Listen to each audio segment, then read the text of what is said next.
سوال ہے آج کی نشست میں جو ہم نے پڑھنا ہے وہ شراب اور جوئے کے متعلق سوال کیا گیا تھا۔ اس حوالے سے یہ بات آپ ذہن نشین فرما لیجئے گا کہ شراب اور جوا یہ دونوں چیزیں عرب معاشرے میں یوں سمجھ لیجئے کہ ان کی گھٹی کے اندر یہ باتیں موجود تھیں۔ شراب کے بغیر وہ لوگ چل نہیں سکتے تھے۔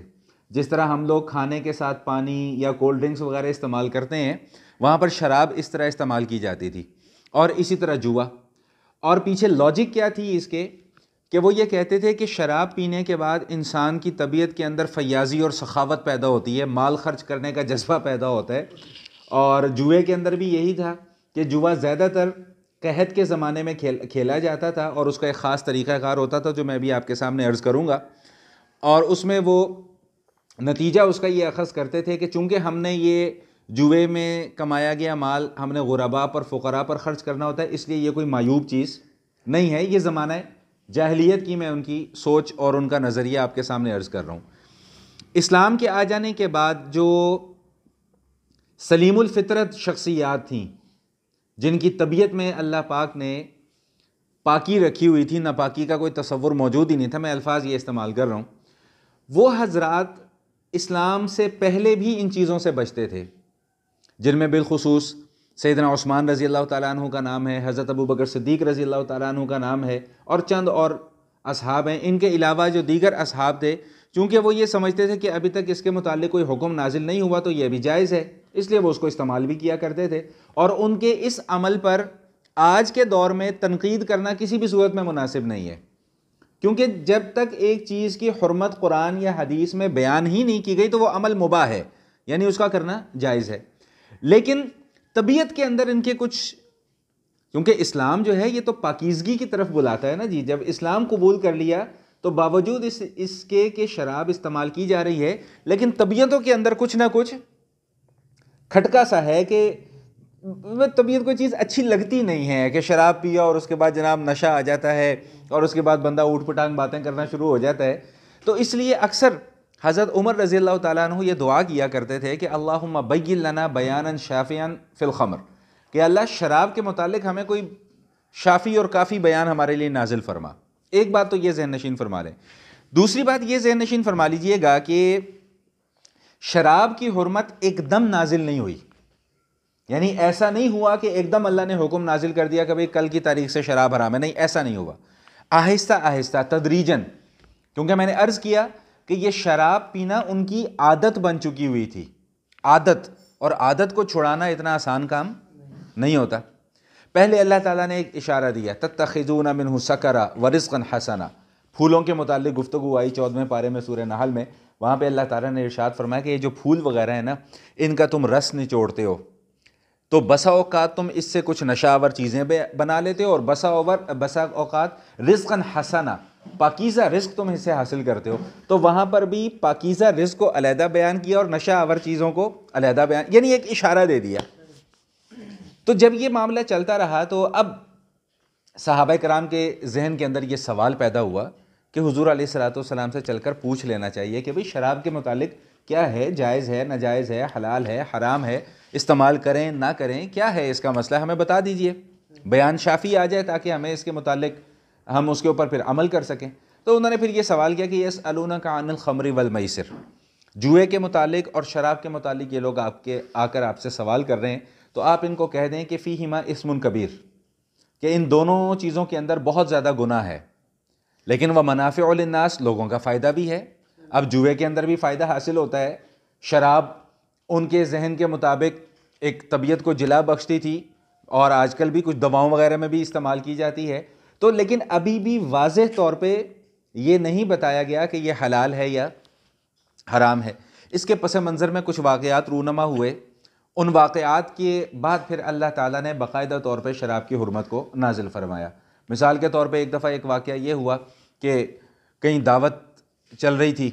وہ دعوت کے ساتھ ساتھ وہاں پر پھر شراب کا بھی دور چلا، سارے صحابہ موجود تھے۔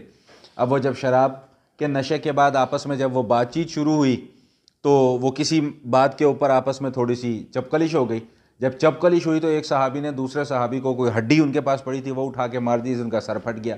ایک یہ واقعہ رونما ہوا۔ پھر اسی طرح کا ایک ملتا جلتا واقعہ اور رونما ہوا کہ ایک جگہ پر دعوت کا اہتمام چل رہا ہے، وہاں پر بڑے بڑے صحابہ کرام بھی موجود ہیں، حسب سابق وہاں پر بھی شراب کا دور چلا، عصر کے بعد وہ کھانے کی دعوت تھی، اور اس کے بعد وہاں پہ جب مغرب کی نماز کا ٹائم ہوا تو ایک صاحب نے اسی نشے کی حالت میں اٹھ کر نماز پڑھا دی۔ تو جب نماز پڑھائی تو وہاں پہ قرآن کی آیت نشے کی حالت میں غلط پڑھ دی، جس سے قرآن کی آیت کا مفہوم بدل گیا، اس کا معنی بدل گیا۔ تو پھر اللہ تعالیٰ کی طرف سے حکم ہے کہ لا تقربوا الصلاۃ وانتم سکارا، آئندہ کے بعد نشے کی حالت میں نماز نہیں پڑھنی۔ لیکن ابھی بھی یہ حکم صرف نماز کے متعلق آیا، واضح طور پہ نہیں آیا۔ پھر آخر میں جا کے سورہ مائدہ کے اندر ہم جا کر پڑھیں گے کہ وہاں پہ اللہ تعالیٰ نے پھر واضح طور پہ شراب کی حرمت کا حکم نازل فرما دیا کہ انما الخمر والمیسر والانصاب والازلام رجس من عمل الشیطان فاجتنبوہ لعلکم تفلحون، کہ یہ جوا ہو گیا، شراب ہو گئی، پانسے کھیلنا ہو گیا، بتوں کے ذریعے سے فال نکالنا ہو گیا، تیروں کے ذریعے سے فال نکالنا ہو گیا، رجسن یہ ناپاکی ہیں، من عمل الشیطان شیطان کے کاموں میں سے ہے، فاجتنبوہ آئندہ کے بعد اس سے بچو۔ تو اس طرح تدریجاً شراب کی حرمت کے متعلق جو ہے وہ حکم نازل ہوا۔ اب یہاں پر موجودہ دور میں کچھ سوالات اور کچھ اعتراضات اٹھائے جاتے ہیں۔ کچھ شہوت پرست اور خواہش پرست لوگوں نے یہ کہا کہ جی شراب کو باقاعدہ طور پہ حرام نہیں کہا گیا جیسے اور چیزوں کو حرام کہا گیا ہے، جیسے خنزیر کے متعلق آیا واضح طور پہ کہ حرام ہے، مردار کے متعلق آیا کہ واضح طور پہ حرام ہے، اور بہت ساری چیزوں کے متعلق آیا کہ یہ واضح طور پہ حرام ہے۔ لیکن شراب کے متعلق ابھی بھی آج کے کچھ نفس پرست جو ہیں وہ یہ کہتے ہیں کہ جی یہ اس میں باقاعدہ طور پہ کوئی حرام کا لفظ تو نہیں آیا۔ تو اس کے علماء نے بہت سارے جواب دیے ہیں، جن میں سے ایک جواب میں بھی یہ دیا کرتا ہوں کہ حرام کا لفظ تو زنا کے متعلق بھی نہیں آیا۔ زنا کے متعلق بھی کیا ہے کہ لا تقربوا الزنا، زنا کے قریب نہیں جانا۔ تو اس کا کیا مطلب کہ زنا کرنے کی اجازت نعوذ باللہ دی جا رہی ہے؟ ایک اصول ہمیشہ کے لیے اپنے ذہن کے اندر بٹھا لیں، یہ ساری زندگی کام آئے گا، کہ قرآن کریم کے اندر یا حدیث کے اندر جب بھی کسی عمل کے متعلق یہ کہہ دیا جائے کہ یہ عمل جائز نہیں ہے وہ بھی حرام، کسی عمل کے متعلق یہ کہہ دیا جائے کہ اگر یہ کرو گے تو یہ سزا ملے گی، تو شریعت کی نظر میں وہ عمل بھی حرام۔ کسی عمل کے متعلق یہ کہہ دیا جائے کہ اللہ اور اللہ کے نبی نے اس کو پسند نہیں فرمایا، وہ عمل بھی حرام۔ کسی عمل کے متعلق اللہ یا اللہ کے نبی یہ فرما دیں کہ اس کام کے کرنے والے پر لعنت ہوتی ہے، تو وہ عمل بھی شریعت کی نظر میں حرام۔ ضروری نہیں کہ جب تک حرام کا لفظ نہیں آئے گا تب تک کوئی چیز حرام نہیں ہوگی۔ پھر دوسری بات یہ سمجھیں کہ سورہ مائدہ کے اندر جب اللہ پاک نے باقاعدہ طور پہ اس کی ممانعت فرما دی تو وہاں پر کیا فرمایا کہ رجسن ناپاک ہے، یہ من عمل الشیطان شیطان کا کام ہے۔ تو شیطان کے کام جو ہیں وہ حلال کام ہوتے ہیں کہ حرام کام ہوتے ہیں؟ شیطان کے کام تو ہوتے ہی حرام ہے۔ اور پھر واضح طور پہ فرما دیا کہ فجتنبو بچنا ہے، اس سے پرہیز کرنا ہے، اس کے قریب بھی نہیں جانا۔ جب اتنی سخت باتیں آ گئی ہیں تو اس کے بعد پھر کوئی کیسے یہ کہہ سکتا ہے کہ جی باقاعدہ طور پہ چونکہ اس میں حرام کا لفظ نہیں آیا اس لیے اس کی اجازت آج بھی موجود ہے، الیاذ باللہ ثم الیاذ باللہ۔ تو واضح رہے کہ شراب پینا پلانا یہ سب چیزیں حرام ہیں، اور شریعت میں جو چیز حرام ہوتی ہے، جس کا کھانا پینا حرام ہوتا ہے، اس کی خرید و فروخت بھی حرام ہوتی ہے۔ یہ اصول یاد رکھیے گا، جس چیز کا کھانا پینا حرام ہے اس کی خرید و فروخت بھی حرام ہے۔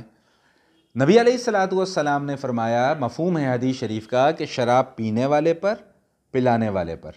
لانے والے پر، منگوانے والے پر، شراب بنانے والے پر، بنوانے والے پر، نچوڑنے والے پر، خریدنے والے پر، بیچنے والے پر، سب پر اللہ کی لعنت ہے۔